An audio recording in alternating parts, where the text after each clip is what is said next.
Hi everyone. Hello everyone. Welcome to my video for this week. All right, I'm Miranda from Smart Mama Smart Kids Parenting. If you do not know, I am changing the name of my business.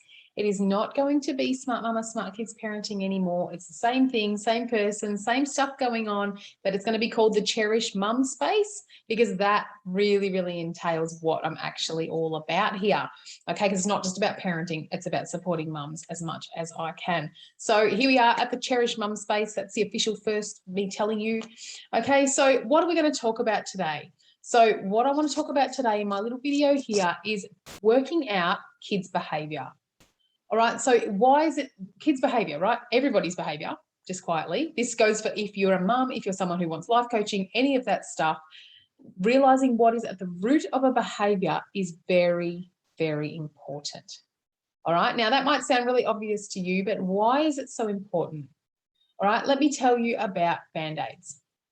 Okay, Band-Aids, what do they do? I know there's a lot of nurses in here. I know there's other people who have lots of experience with Band-Aids because we are all mums, right?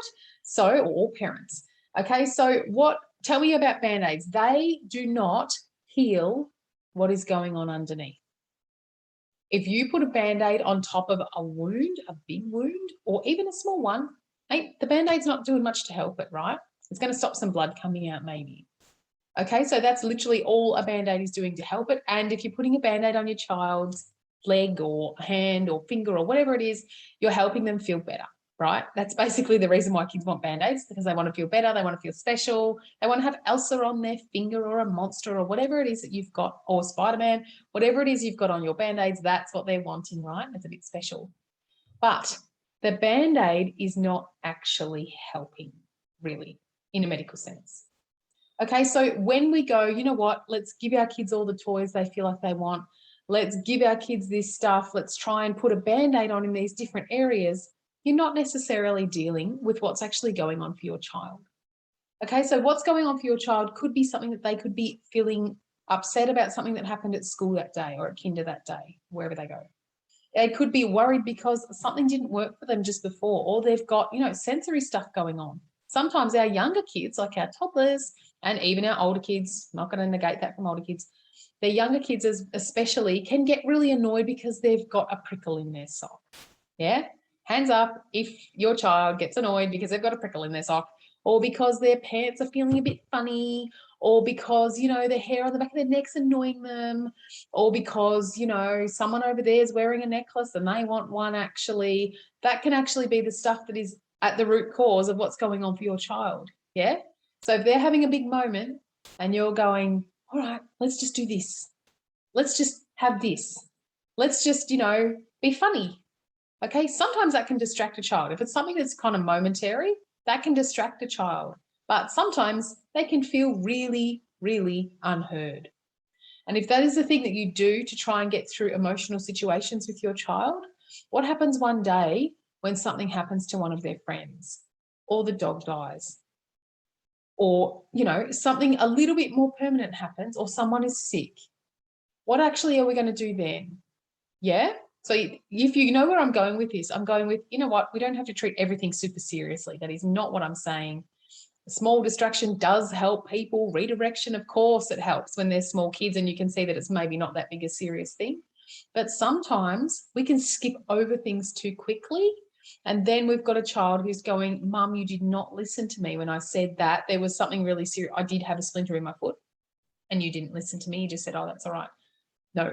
Okay, sometimes we really need to listen to what is going on with our children. All right, and those of you who've watched me here for a while know that I quite often talk about observing your children. Now, ain't nobody got time to stand around watching your kids all of the day. Okay, of course we watch them and supervise it, but we don't have time necessarily to stand there going, oh, wow, they're doing this tiny thing. You're going to miss things. Okay, I missed my son with a broken leg for a whole week because he didn't have any swelling, anything. He was hardly complaining about it much at all. And then a week later, we found out he had a broken leg. Okay, that's the sort of stuff that you go, oh my gosh, I really wish that I'd been more on top of it. But in reality, I was on top of it at the time. I was still observing it. All right, but what I talk about a lot is observing, seeing what your child is looking at, seeing how they are interacting together, seeing what they seem to be upset about. If they're showing something that they are upset, if they're showing signs they're not calm, okay, and that can be like a bit more like your rapid eye movement, a bit more shallow breathing, and a bit more like agitation, that sort of agitation, you might be going, there's really something going on here that they are not okay with.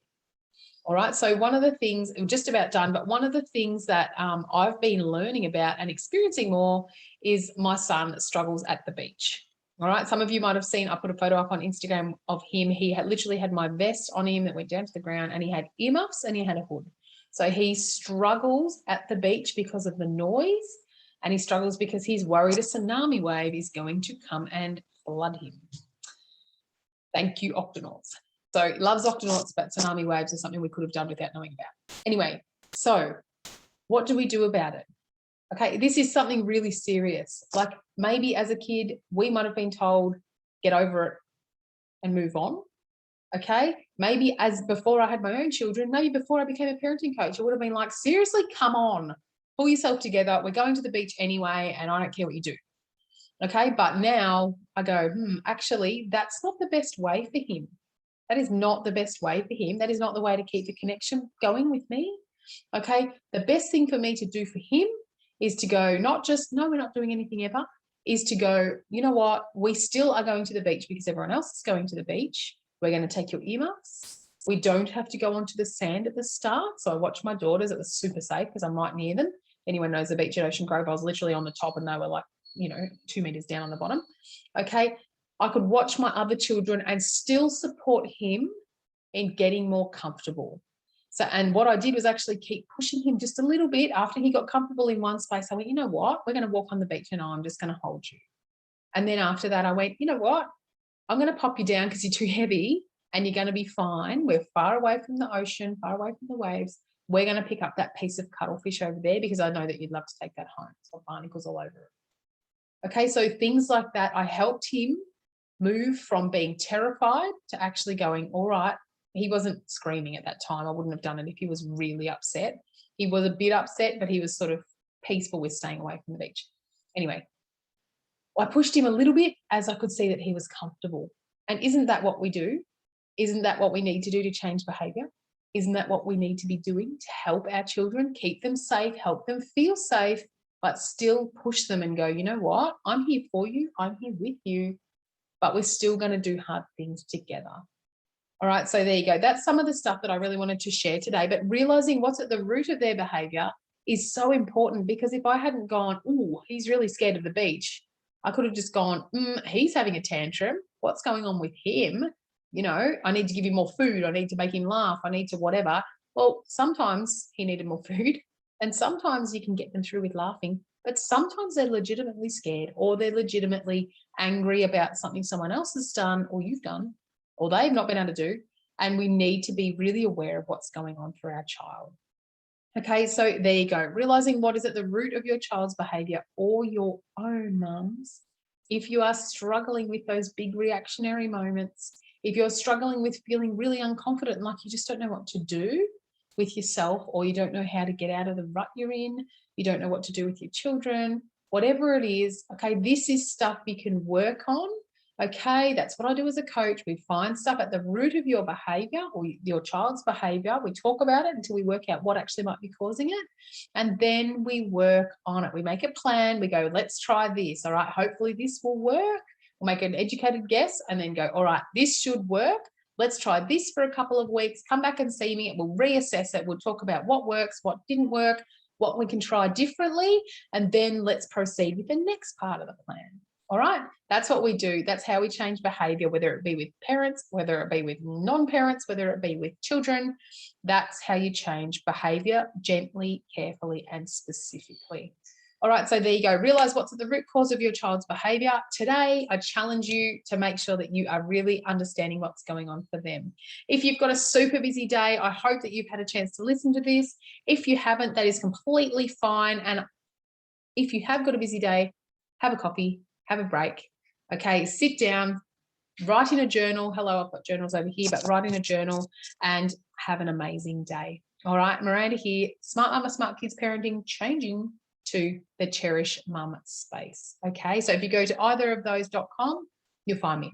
Okay. Have a beautiful day, people.